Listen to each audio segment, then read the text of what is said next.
Evelyn lived alone in her small wooden house on the edge of a quiet town in Vermont. Her days were calm, simple, and predictable. Breakfast at 7, a walk through her garden, a cup of tea by the window. Life had slowed down after her husband's passing, and though she didn't complain, the silence sometimes felt too heavy. The only thing that broke it was the sound of birds or the occasional visit from her neighbor. Her children lived far away, busy with their own lives. She had learned to accept that. But one chilly afternoon, everything changed. It started with the unexpected sound of tires crunching on the gravel driveway. Evelyn looked up from her knitting, confused. No one was supposed to visit today. When she peeked out the window, her heart skipped a beat. The silver car parked outside looked familiar, too familiar. She squinted through her glasses. It was Daniel's car, her grandson. Evelyn froze for a moment. The last time she'd seen Daniel was almost 3 years ago.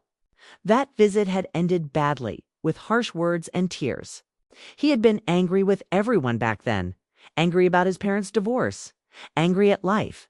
Angry at himself. He'd left without a proper goodbye, promising to call but never did. Evelyn had waited months for that call. It never came.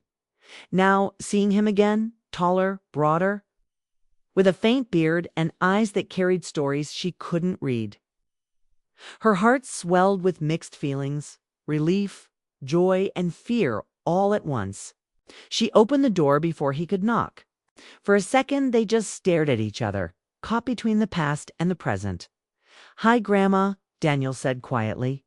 His voice was deeper now, more mature, yet there was a tenderness that reminded her of the little boy who used to follow her around the garden. Asking endless questions about everything, Evelyn didn't speak. She simply reached forward and wrapped her arms around him. For a moment, neither of them moved. It felt like time itself had paused, just a grandmother and her grandson holding years of unspoken love between them inside. The house smelled of cinnamon and lemon soap. Daniel looked around, a soft smile tugging at his lips. Everything was exactly as he remembered. The old wooden clock that still ticked too loudly. The small bookshelf by the fireplace and the framed photographs on the wall. His childhood drawings were still there too, slightly faded but proudly displayed. It touched him more than he expected. "I didn't know if you'd want to see me," Daniel said as they sat at the kitchen table. He looked nervous, his hands fidgeting with his keys. Evelyn smiled faintly. "Oh, Daniel, I've wanted to see you every single day. Your family. That never changes." He lowered his eyes. "I should have called sooner." "Yes, you should have," she said gently. "But you're here now. That's what matters." She stood and began preparing tea, just as she always did when life felt too full of emotions. The simple sound of boiling water filled the silence. Daniel watched her move slow, careful, graceful. The familiarity of it made him realize how much he had missed her. When she placed a cup in front of him, Evelyn finally asked, "So tell me, what brings you here after all this time?" Daniel hesitated, taking a deep breath. "I guess I needed to come home for a bit. Things haven't been easy lately." Evelyn nodded but didn't push. She had learned long ago that young people opened up only when they were ready. "You can stay as long as you need," she said. "Your old room is still the same." That made him smile. "You didn't change anything, did you?" She laughed softly. "I told myself I'd turn it into a sewing room, but somehow I couldn't." After tea, Daniel helped her with small chores around the house, tightening a loose shelf, fixing a flickering bulb, moving old boxes from the attic. The rhythm of working side by side brought back old memories. They talked in bits and pieces about his job that he had recently quit, about the city that no longer felt like home, about how everything in life seemed too loud and too fast. Evelyn listened quietly, sensing that beneath his calm tone was something deeper. Guilt, perhaps, or pain he wasn't ready to share. As evening approached, the house glowed warmly under the soft yellow lights. Evelyn served her homemade soup and bread, and for the first time in years, the table didn't feel empty. They laughed about silly things, about how she still refused to buy a microwave, about his disastrous attempt to cook pasta in college. The laughter felt like sunlight after a long winter. But later, when they sat near the fireplace, Daniel grew quiet again. He looked at the flames for a long time before finally speaking. "Grandma," he said softly, "I didn't just come to visit." Evelyn set her teacup down. The tone in his voice told her this was serious. "What do you mean, dear?" He sighed deeply. "I've been lost. I don't know how else to say it. I tried to build a life for myself after Mom died, but I just couldn't. I keep making mistakes, hurting people, hurting myself." Evelyn's chest tightened. She had known grief like that before, the kind that crawled under your skin and stayed there. Losing her daughter had been the hardest thing she ever lived through. To hear her grandson speak with that same hollow ache broke something inside her. "Daniel," she said gently, "you're not lost. You're just searching." He looked up, tears glistening in his eyes. "For what?" "For peace," she replied softly. "And you'll find it. You will." For a long moment, neither spoke. The fire crackled softly, and the shadows on the wall danced like old memories. Then Daniel reached into his backpack and pulled out something that made Evelyn's breath hitch a small, worn-out envelope, slightly yellowed with age. "I found this," he said quietly. "It's from Mom." Evelyn's eyes widened. Her hands trembled as he handed it to her. The handwriting was unmistakable. Her daughter Sarah's delicate script. On the front, it said, "For Mom, open when you're ready." Evelyn felt her throat tighten. "Where did you find it?" In her old journal, Daniel said, "I was cleaning out the storage box, and it fell out. I almost didn't open it. But then I thought, maybe it's time." Her fingers brushed the paper gently. It was fragile, like a piece of the past suddenly brought back to life. She looked up at Daniel, her eyes filled with both fear and longing. "Do you think I should read it now?" He nodded slowly. "I think she wanted you to." Evelyn sat still, her heart racing. Memories of her daughter flooded back, her laughter, her stubbornness, the day she left for college. The day she became a mother herself. And then the day she was gone. Evelyn had never fully recovered from that loss. Daniel's voice broke her thoughts. "If you want, I can step out for a while." She shook her head, holding his hand. "No, Daniel, I want you here. You're her son. You should hear this too." He sat beside her as she slowly tore open the envelope. Inside was a folded letter with faded ink. Evelyn unfolded it carefully, her eyes scanning the first few lines. Her breath caught in her throat. It began with, "If you're reading this, it means I didn't get to tell you everything I should have. But I want you to know the truth about what happened and about Daniel." Evelyn's hands shook as she read. Daniel leaned forward, his heart pounding. "The truth about me," he whispered. She nodded slowly, her eyes wide with disbelief. "I don't know what this means yet, but I think your mother wanted us to understand something she couldn't say back then." Daniel stared at the letter, feeling a mix of fear and hope. Evelyn took a deep breath and continued reading silently, her face growing pale. After a moment, she stopped, her lips trembling. Tears slipped down her cheeks. "Grandma," Daniel said softly, "what does it say?" Evelyn looked at him, her voice barely above a whisper. "It changes everything, Daniel. Everything I thought I knew about your mother. And about us." The fire crackled louder, as if echoing the storm that had begun inside them. The letter lay between them, half read, half understood, a bridge between past pain and new truth. Evelyn clutched Daniel's hand tightly, afraid of what the rest of the words might reveal. But deep down, she knew whatever was written there would not only explain her daughter's choices, but would also bring Daniel closer to the peace he'd been searching for, outside. The wind howled through the trees. Inside, the old clock ticked steadily, marking the moment when their lives began to shift forever. Evelyn sat, frozen, the letter trembling slightly in her hands. The room felt too still, the air thick with something she couldn't name. Daniel waited quietly beside her, his eyes searching her face for answers she wasn't ready to give. The fire crackled softly, filling the silence that had stretched too long. Finally, Evelyn took a deep breath, wiped her tears, and said, "I think I need to read it aloud." You deserve to hear it too. Daniel nodded, his heart pounding. Her voice trembled as she began. Dear Mom, if you're reading this, then something happened, and I didn't get to tell you the truth myself. There's something about Daniel you don't know, something I hid because I was scared you'd see me differently. Evelyn paused, her lips tightening. He isn't Mark's biological son. Daniel's breath caught. He blinked as if the words didn't make sense. What? Evelyn looked up slowly, her eyes full of disbelief and sorrow.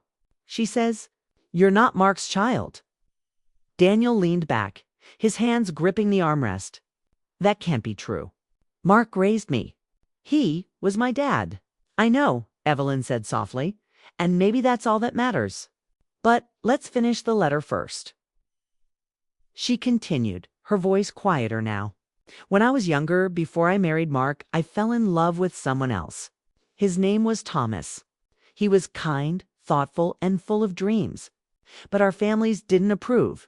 When I got pregnant, I panicked. Thomas wanted to stay, but I pushed him away. I told him it wasn't his problem. I married Mark soon after, hoping to make everything right. But I never told anyone the truth, not even him. Evelyn stopped reading, her eyes glistening. She glanced at Daniel, who sat motionless, staring into the fire. His face was pale, his jaw tight. She loved you deeply, Daniel, Evelyn whispered. That part I'm sure of. Daniel ran a hand through his hair. So all this time, the man I thought was my father wasn't, and she never told me. Evelyn placed the letter on the table and reached for his hand. Your mother carried that secret for years. Maybe she wanted to protect you, or maybe she didn't know how to explain it. He pulled his hand back gently, standing up. He walked toward the window, his voice low. She should have told me, Grandma. I spent my whole life trying to be like him, to make him proud, and he wasn't even my real dad. Evelyn watched him, her heart aching. She could feel his pain as if it were her own. Family isn't always about blood, she said quietly. Mark loved you. You know that. Daniel turned to her, his eyes filled with confusion. Then why do I feel like I don't belong anywhere now?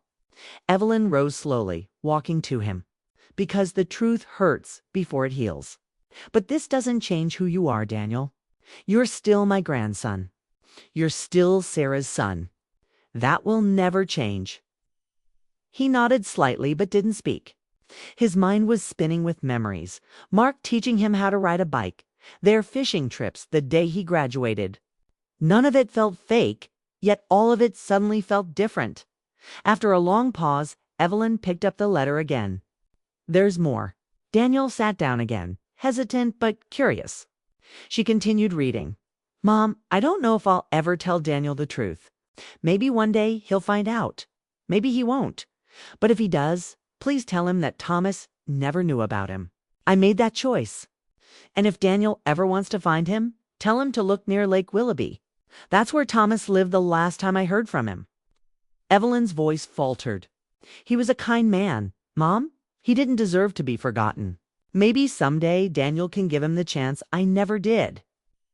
The letter ended there. Just a few lines of faded ink that changed everything Daniel thought he knew. For a while, neither of them spoke. The fire burned lower, the shadows lengthened. Evelyn folded the letter carefully, her hands trembling. I should have been there for her more, she said softly. Maybe she wanted to tell me, but I didn't see it. Daniel rubbed his face. And now she's gone, and I'll never get to ask her why. Evelyn looked at him with teary eyes. Maybe you don't need to ask. Maybe you just need to understand. He gave a small, pained laugh. Understand what? That everything I believed was a lie. She stepped closer, touching his shoulder. No, that love is complicated. People make mistakes sometimes to protect the ones they care about. Daniel looked at her, his expression softening. Her words made sense, even if they didn't make the pain go away. He sighed deeply. Lake Willoughby, huh? Evelyn nodded. It's not far from here. 2 hours, maybe less. He thought for a moment, then said, I want to go there. I need to know who he was. Evelyn felt a mix of fear and pride. Then I'll go with you. The next morning they packed a small bag and set out early. The road wound through forests and hills painted with the golden hues of late autumn. The air was crisp, the sky pale blue. Evelyn watched her grandson drive, noticing how grown up he looked, now focused, quiet, carrying the weight of generations in his expression. When they reached the lake, the sight took their breath away. The water stretched wide and still, mirroring the sky above. The mountains in the distance were dusted with the first snow of the season. Evelyn felt a strange calm wash over her. They stopped at a small local diner by the shore. Evelyn asked the waitress if she remembered a man named Thomas Miller who used to live nearby. The woman's eyes lit up. "Oh, yes," she said. Thomas was a kind soul. Lived in a cabin up near the Northern Trail. He passed away a few years ago. Daniel's shoulders dropped slightly. "He's gone." The waitress nodded. "He used to come here often. Talked about his art and how he wished he'd made different choices in life. He was quiet, but there was sadness in his eyes." When she walked away, Daniel stared down at his coffee, lost in thought. Evelyn watched him carefully. "You okay, dear?" He nodded slowly. "Yeah, I guess I missed my chance to meet him." She reached across the table and took his hand. "Maybe not. Sometimes meeting someone isn't about seeing them face to face. It's about understanding the part of them that lives inside you." After breakfast, they drove to the cabin. It stood alone by the trees, small and weathered, but peaceful. Through the window, they could see easels, old paintings, and brushes still on a shelf. Dust covered everything. Yet there was a strange beauty in it, as if time had simply paused. Daniel walked around the cabin quietly, touching the old wooden railing, the door handle, the window frame. He could almost feel the presence of a man he never knew, but somehow already understood. He turned to Evelyn. "I think I get it now. Mom didn't tell me because she didn't want to ruin what I had. But she also didn't want me to forget where I came from." Evelyn smiled through her tears. "She wanted you to have both the love that raised you and the truth that shaped you." Daniel nodded. "And I think I can accept that." They stood together by the lake for a long time, the wind carrying the scent of pine and water. The silence wasn't heavy this time. It was peaceful. For the first time in years, Daniel felt lighter. The anger, the confusion, the ache, it all began to fade into something softer. On their way back, Evelyn looked out the window, her thoughts quiet but full. She felt proud of him, proud that he faced the truth with courage. Life had a way of breaking people and then gently putting them back together in unexpected ways as they neared home. Daniel spoke again. "You know, Grandma, I think I want to stay for a while. Not just visit, really, stay. Help you around the house, maybe paint the porch, fix the garden. I've been running for too long. I think I need to slow down." Evelyn smiled, warmth flooding her heart. "I'd love that, Daniel. This house has been too quiet for too long." He glanced at her with a small grin. "Well, let's fix that." That night, Evelyn sat by the window as Daniel unpacked in his old room. She looked at the letter once more before placing it in a wooden box beside her husband's photograph. Life had brought pain, secrets, and loss, but it had also brought Daniel back. And as the clock ticked softly in the background, Evelyn whispered to herself, "Maybe this is what Sarah wanted all along, for us to find our way back to each other." The next few weeks brought a quiet change to Evelyn's old house. What had once been silent halls filled with only the creak of the floorboards and the ticking of clocks now echoed with laughter, conversation, and the gentle rhythm of life again. Daniel had truly moved in. Every morning, Evelyn would wake to the sound of him making coffee in the kitchen, humming some old tune she hadn't heard since his mother was alive. It felt like the house itself had started breathing again. They spent their days fixing the small things that time had worn down, repainting the porch, cleaning the attic, repairing the broken fence out back. In between, they talked about everything and nothing. About Sarah, about Mark, about the years they'd lost to silence and misunderstanding. Evelyn noticed that Daniel was changing too. The bitterness that had once clouded his eyes seemed to fade a little each day. One chilly afternoon, Evelyn found him sitting on the porch steps, a mug of tea in his hand, staring out at the fading autumn trees. "You look deep in thought," she said, wrapping a shawl around her shoulders as she joined him. Daniel smiled faintly. "I was just thinking about Mom, about how much she carried on her own, and how maybe she didn't want me to carry it too." Evelyn nodded softly. She always tried to protect the people she loved, even if it meant hiding parts of herself. He took a deep breath, his voice low but steady. "I used to be angry, you know? But now I just feel sad for her. She must have lived with that secret for so long." "She did," Evelyn said. "But you're giving her peace now by understanding instead of resenting her." Daniel looked at her with gratitude.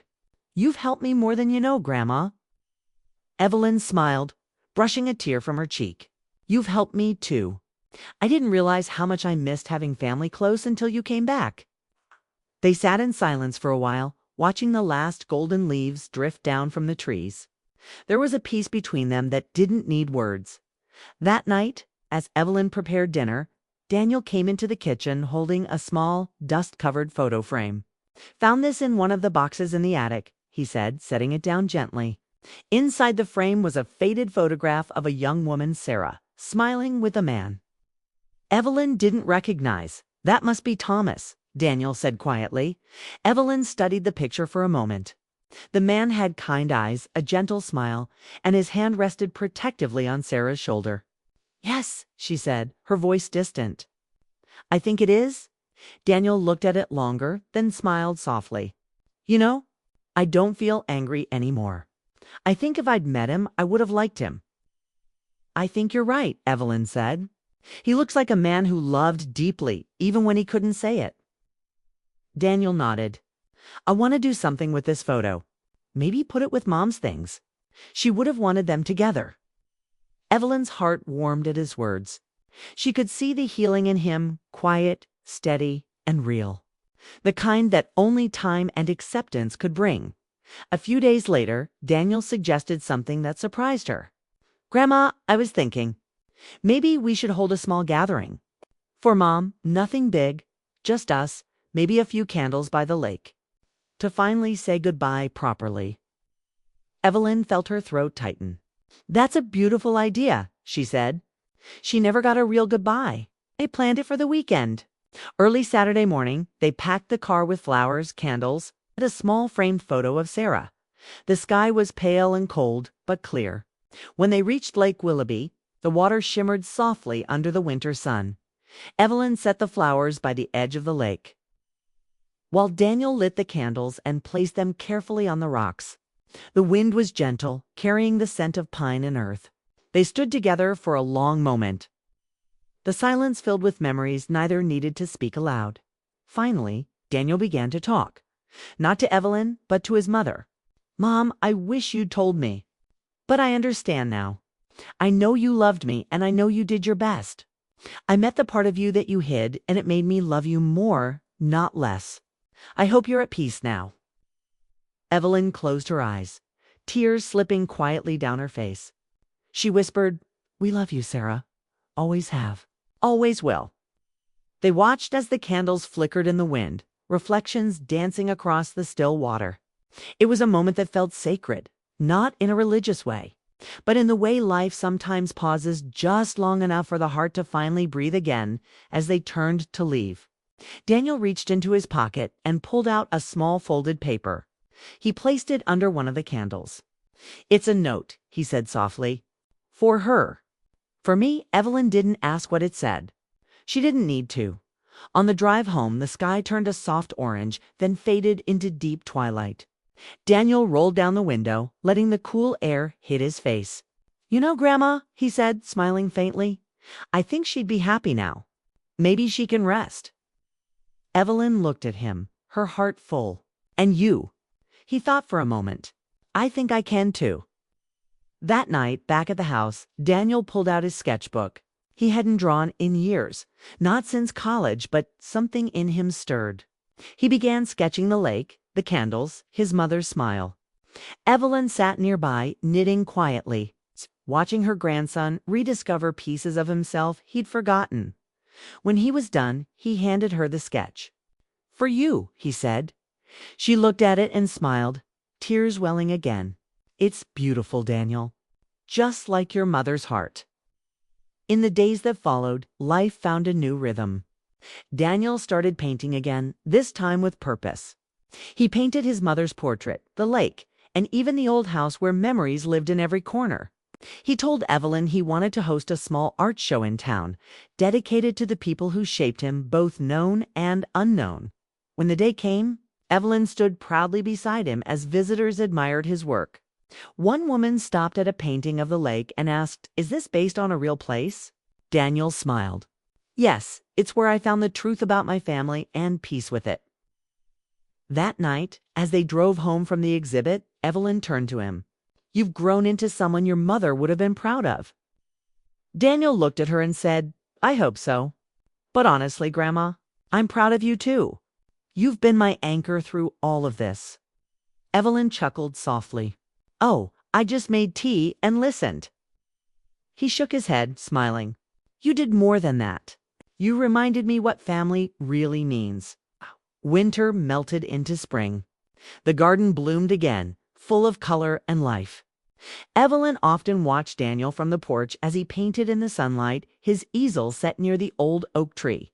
Sometimes he'd hum as he worked the same tune his mother used to hum when she cooked. One afternoon, he came into the house carrying a new canvas. "Grandma, I finished something for you," he said. Evelyn looked at it and gasped softly. It was a painting of her sitting by the window, the morning light spilling across her face, her hands folded gently on her lap. Behind her was a faint outline of Sarah, smiling, almost angelic. "It's us," Daniel said quietly. "3 generations. Still together." Evelyn couldn't speak for a moment. Tears filled her eyes as she whispered, "It's perfect." They hung the painting in the living room, right above the fireplace. It became the heart of the home, a reminder of everything they'd lost and everything they'd found again. That evening, as the sun set and the golden light filled the room, Evelyn sat beside Daniel and said, "You know, when you knocked on my door that night, I thought it was just another visit. I had no idea it would change everything." Daniel smiled softly. "Neither did I, but I'm glad it did." She looked at him with warmth. "Your mother would have loved to see this. Us, here, finally at peace." He nodded. "Maybe she does." The clock chimed softly in the background, and for a long while neither of them spoke. There was no need. The air was full of unspoken love, forgiveness, and gratitude, the kind that comes only after years of loss and healing. As the stars appeared outside, Evelyn reached over and took his hand. "Promise me something, Daniel," she said. "Anything." He replied, "When I'm gone, don't let this house grow quiet again. Keep it full of life. Keep the memories alive." He squeezed her hand gently. "I promise." She smiled, closing her eyes for a moment. "Good, that's all I need." That night, Daniel stayed up late by the fire, sketching one last picture, the two of them sitting together, the glow of the flames lighting their faces. He knew that someday, when the house felt too quiet again, that picture would remind him of everything they'd shared: love, truth, forgiveness, and family. And as the first light of dawn touched the old wooden floor, Daniel whispered softly to himself, "Thank you, Grandma, for helping me find my way home."